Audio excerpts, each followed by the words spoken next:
Guys, ito yung nabili kong gloves, Greenfield. So hindi siya nakakat. So try natin magtabas ng mga halaman.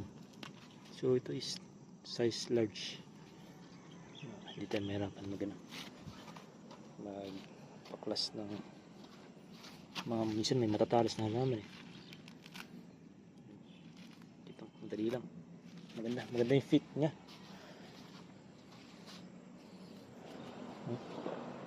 Ito yung dulo ng kamay ko na. Kaya na. Oh.